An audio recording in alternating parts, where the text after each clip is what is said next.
10 गोलियां अदील ने सैफुल्लाह नियाजी को मारी। 10 नहीं 10 से ज्यादा गोलियां लगी हैं। फ्रंट से गोलियां मारी तो वो एकदम लपके कि मैं इसको पकड़ लूं। उस वक्त भी उन्होंने गाली निकाली कि तेरी ऐसी जरूरत तुमने है। जैसे ही वो भागने लगे इसने पीछे से भी गोलियां मारी हैं। फिर ये ऊपर खड़ा होकर इसने उनकी टांगों पे भी और पेट पे और गोलियां मारी हैं। वो क्यों नहीं भागा? वो इसलिए नहीं भागा तो उसने कहा कि मेरे ज़मीर से एक बहुत बड़ा बोझ हट गया। अदील के भाई ने मुझे इंटरव्यू देते हुए ये क्लेम किया कि हमें डर है कि पुलिस मुकाबले में अदील को मार ना दिया जाए। अदालत जो सज़ा दे हमें मंजूर है, चाहे वो सज़ा मौत दे, चाहे वो उम्र कैद की सज़ा सुनाए। इस मामले में वो लोगों का कहना है कि पुलिस ने कोई ऐसी कार्रवाई नहीं की, लेकिन वो कहते हैं कि सैफुल्लाह नियाजी के साथ जो हुआ है वो उसकी अपनी ज़बान और बद अखलाकी वजह से। बिस्मिल्लाहिर्रहमानिर्रहीम। पाकिस्तान समेत दुनिया भर में देखने और सुनने वालों को अस्सलामु अलैकुम। मेरा नाम ज़ैन इम्तियाज़ है और आप देख रहे हैं डेली पॉइंट। नाज़रीन, मरहूम इंस्पेक्टर सैफुल्लाह नियाजी के कत्ल के हवाले से जो अहम चीज़ सामने आई है वो senior crime reporter Ejaz Bhatt साहब ने अपनी एक पोस्ट में लिखा कि इंस्पेक्टर सैफुल्लाह नियाजी को अदील ने 10 गोलियां मारी। अदील ने फायरिंग जो है उनकी छाती पर की। वो जब फरार होने की कोशिश कर रहे थे उनकी टांगों पर भी फायर किए। ये असल में ये माजरा है क्या, इसके पीछे क्या हकाइक हैं, ये सारी बात जानेंगे इजाज़ भट्ट से। अस्सलाम वालेकुम जी। वालेकुम सलाम। क्या भट्ट साहब, मैं ठीक, ये बताइएगा कि आपने दावा किया कि 10 गोलियां अदील ने सैफुल्लाह नियाजी को मारी।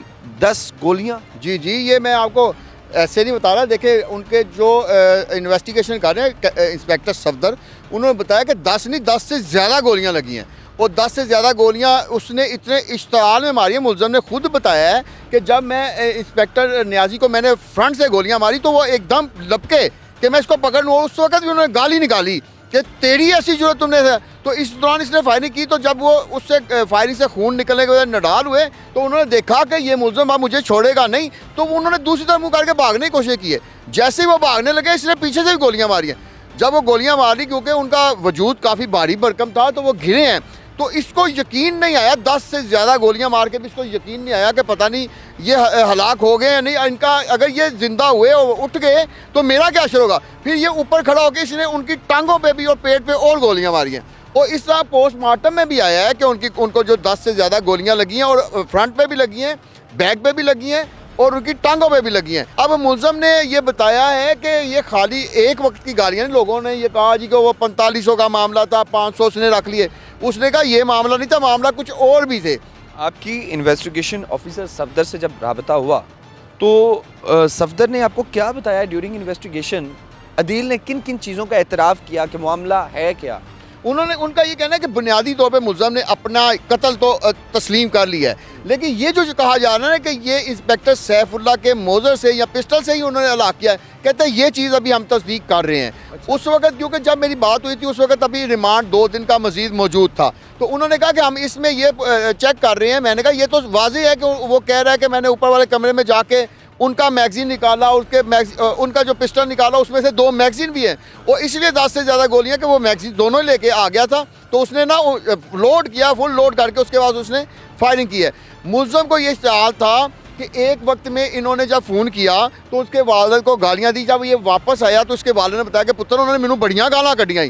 वो कहते हैं कि अब्बा जी तानू क्यों गालां कढ़ी? इसने फ़ोन मिला के उनसे किया तो उसने फिर गालियाँ निकाली।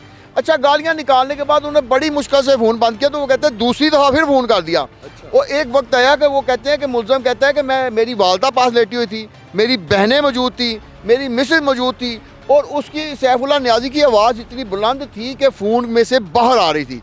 वो जब बाहर आ रही है, अब आप खुद सोचें कि एक बंदा जो आपका 8-9 साल से मुलाज़म बना हो, बेटों की तरह आप कहते हैं, तो उसको आप माँ की भी गाली निकाल रहे हैं और माँ पास है, उसको बहन की गाली निकाल रहे हैं, बहन पास है, उसको बीवी की गाली निकालते हैं, बीवी पास है।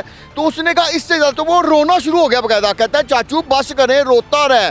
उसने कहा जो तफ्तीश में उसने बताया कि मैं रोता रहा हूँ, उसको फिर भी नहीं आया। फिर ज़बरदस्ती इन्होंने फ़ोन बंद किया। कहता है उस वक्त मैंने फैसला कर लिया कि अब मैं इस बंदे को नहीं छोड़ूंगा। मुझे ये बताएं, अभी जो चीज़ें चल रही हैं, जो कड़ियाँ हैं वो बिखरी हुई हैं, उनको जोड़ने की कोशिश करते हैं। सबसे पहले अदील के मुताबिक ये मामला गालियों तक क्यों पहुंचा, क्या वजह थी, गालियां क्यों निकाली जा रही थी, कौन सा ऐसा काम था जो अदील ने नहीं किया?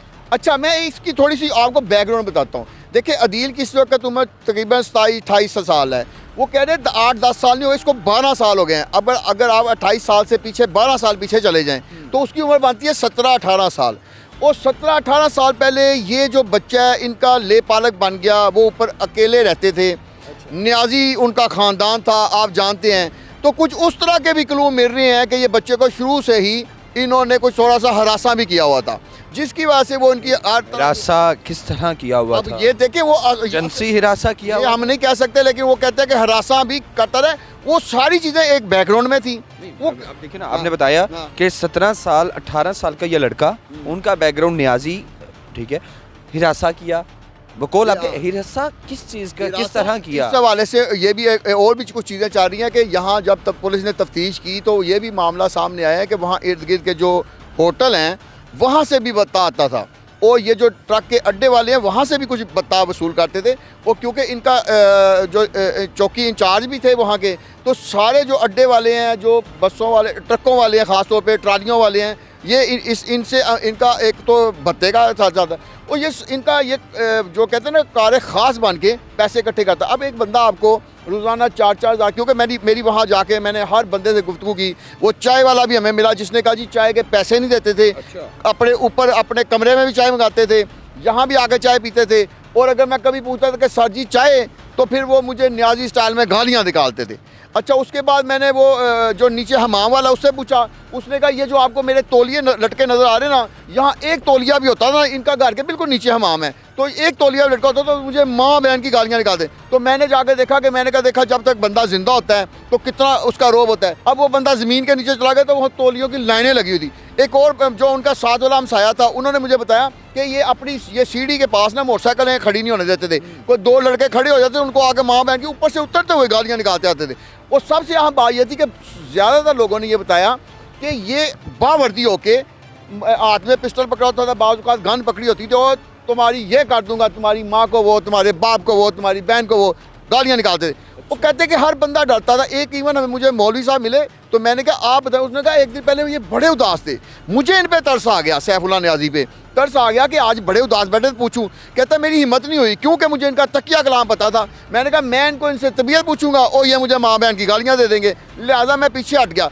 यानी कहते हैं कि अल्लाह ताला उस वक्त से बचाए कि जब लोग आपकी ज़बान की बद अखलाकी की वजह से आपसे खौफ जाए। तो ये कुछ इस तरह का कि जब इंसान मर जाता है, इंतकाल हो जाता है, तो मुख्तलिफ लोग नहीं बल्कि हमारी भी ख्वाहिश ये होती है कि उसके बारे में नेगेटिव गुफ्तगू ना की जाए, पॉजिटिव ही की जाए, कि उसकी अच्छाई बयान की जाए, उसकी बुराई को ख़त्म किया जाए।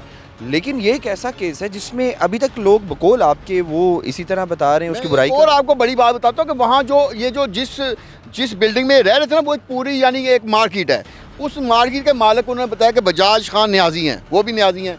उनके एक मुंशी थे, उनका भी मैंने इंटरव्यू किया। उन्होंने कहा जी कि मुझे मुंशी साहब ने, मुझे बजाज खान न्याजी साहब ने कहा था कि इनसे एक तो वो किराया नहीं लेना, दूसरा इनको मीटर जो आपके लगा के दिया हो ना, इस मीटर की जितनी बिजली खर्च हो बिल आपने देना, यानी मालिक देंगे, ये सैफुल्लाह न्याजी नहीं देगा। मैंने कहा कितना बिल आता था? उन्होंने कहा 10,000, 15,000, 20,000 जितना बिल आता था।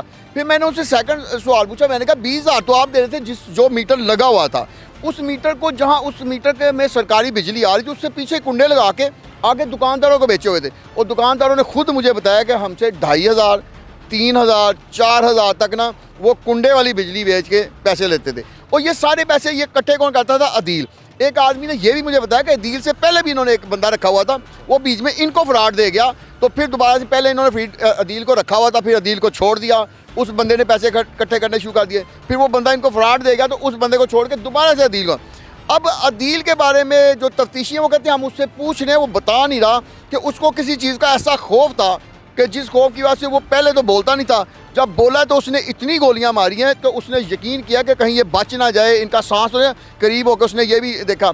इस वजह से जब मुलज़म ने कत्ल करने के बाद अपनी गिरफ्तारी दी, और ये भी अच्छा एक और चीज़ मैं आप बताऊँ, एक हमें ऐनी शाह ने बताया कि मैं फौरी तौर पर यहाँ आया था, अदील जब नीचे आया है उसने खुद 115 पे कॉल की है और उसने कहा मैं अपनी गिरफ्तारी देना चाहता हूँ। फिर पुलिस आई है, पुलिस को बड़े बातमाद हो गया, आप दोस्तों ने देखा भी होगा इंटरव्यू दे, लेकिन वो कहते हैं कि उन्होंने पुलिस वालों ने ये लिखा कि 102 के 105 नंबर डॉल्फिन आई, उसने उसकी गिरफ्तारी की। नहीं, वो कहते हैं उसने खुद गिरफ्तारी दी। वो क्यों नहीं भागा? वो इसलिए नहीं भागा तो उसने कहा कि मेरे ज़मीर से एक बहुत बड़ा बोझ हट गया। मुझे ये बताइएगा कि जिस तरह आपने बताया, सबसे पहले मेडिकल रिपोर्ट जो है, जो पोस्टमार्टम रिपोर्ट है, उसके बारे में बताएं कि पोस्टमार्टम रिपोर्ट में क्या क्या चीज़ें लिखी हुई थी। अच्छा, इसमें एक बड़ी अहम चीज़ है क्योंकि इसमें कुछ ना कुछ ऐसी जो पोस्टमार्टम में ज़ाहिरी चीज़ें जो आई हैं ना, वो उन्होंने तो बताई हैं कि जी 10 से 11 से ज़्यादा गोलियां निकली हैं, लेकिन टोटल क्वांटिटी हम अभी नहीं बता सकते। लेकिन ये कंफर्म है कि 11 से ज़्यादा गोलियां लगी, 10-11। ये भी कंफर्म है कि उसके फ्रंट पे भी गोलियां लगी हैं, बैक पे भी गोलियां लगी हैं, पाँव पे भी गोलियां लगी हैं। तो मैंने कहा आप छुपा क्या रहे हैं? कहते हैं जी इस केस को असल में आला अफसरान ने एक हाई प्रोफाइल केस बनाया हुआ है, क्योंकि इसमें से जितना पोस्टमार्टम के हवाले से या कुछ इस तरह की चीज़ें अगर निकल आएंगी तो उससे ये भी ज़ाहिर हो सकता है कि हमारा जो एक शहीद होने वाला इंस्पेक्टर है उसके बारे में लोगों की कोई नेगेटिव राय ना हो जाए। आपने लफ्ज़ बोला शहीद, मुझे ये बताएं कि क्या पुलिस अफसरान अभी भी इंस्पेक्टर सैफुल्लाह नियाज़ी मरहूम को शहीद कह रहे हैं? अच्छा, इसमें भी दो राय हैं। शुरू में जब DIG आए हैं ना फैसल कामरान, तो उन्होंने यही कहा कि ये हमारा जो SHO है ये शहीद हुआ है, हम इस मुल्ज़म को करार वाकई सज़ा देंगे। लेकिन जैसे जैसे हम सहाफ़ियों ने असल ख़बर को बाहर निकाला और मकामी लोगों के पुलिस ने भी इन्वेस्टिगेट किया, तो उसके बाद से अब कुछ अफसरान से हमारी बात हुई है जो लेटेस्ट उन्होंने इस बात पे कतराना शुरू कर दिया कि इसको शहीद का वो प्रोटोकॉल नहीं दिया जाएगा जिसमें शहीद के बच्चों को जो दिया जाता है या उसके, लेकिन एक ऑन ड्यूटी थे वो, तो इस वजह से जो उनका जो बनता है पेंशन वगैरह वो तो होगी, लेकिन एक बाकायदा जो शहीद होता है पुलिस मुकाबले करते हुए दुश्मन यानी ऐसे समाज दुश्मन नासर से मुकाबला करते हुए, उस तरह का शहीद करार नहीं दिया जाएगा। मुझे ये बताइएगा कि जब सारे ये वाक़यात सामने आ गए हैं, अदील ने इतराफ़ जुर्म कर लिया, अब क्या समझते हैं? अदील की फैमिली तो ये क्लेम कर रही है कि हमें शक है, हमें डाउट है कि हमारे भाई को पुलिस मुकाबले में ना मार दिया जाए, इसमें कितनी सदाकत है? अच्छा, इसमें ये मैं आपको बताता चलूँ कि मैं लाहौर के ऐसे कोई 10 से ज़्यादा वाक़यात को जानता हूँ जिसमें पुलिस एहलकारों को गोली लगी, तो जिसने गोली मारी उसको पुलिस मुकाबले में हलाक कर दिया गया। और मैं आपको ये बताता हूँ कि SSP लेवल के और DIG लेवल के मेरे अफसरान से बातचीत हुई थी। उन्होंने इस वाक़या से पहले हमें कहा था कि जिस वाक़या में हमें कन्फर्म हो जाता है कि इस मुल्ज़म ने किसी खातून का दौरान डकैती रेप किया है या ये इसने फ़लाँ पुलिस एहलकार के ख़िलाफ़ गोली चलाई और पुलिस एहलकार शहीद हो गया है, तो उसके लिए हम मार देते हैं, हमें मारने की इजाज़त है। बाद में कह दिया था कि उसके साथियों ने आके उसको हलाक कर दिया।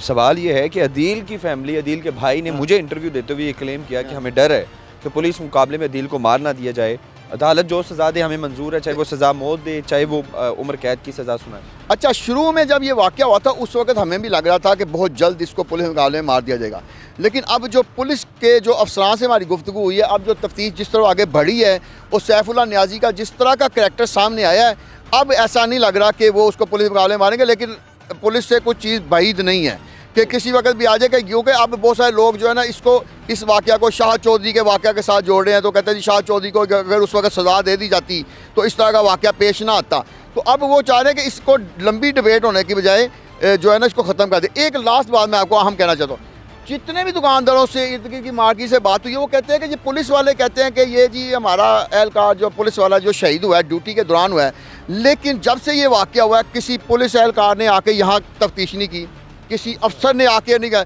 हालांकि जहाँ भी हमने देखा है साहब SHO लेवल का या इंस्पेक्टर लेवल का कोई बंदा शहीद होता है उसके पूरे एरिया में SSP DIG आते ही रहते हैं और लोगों से गुफ्तगू करते हैं और कहते हैं जी हम इसका बदला जो है ना चुकाएंगे।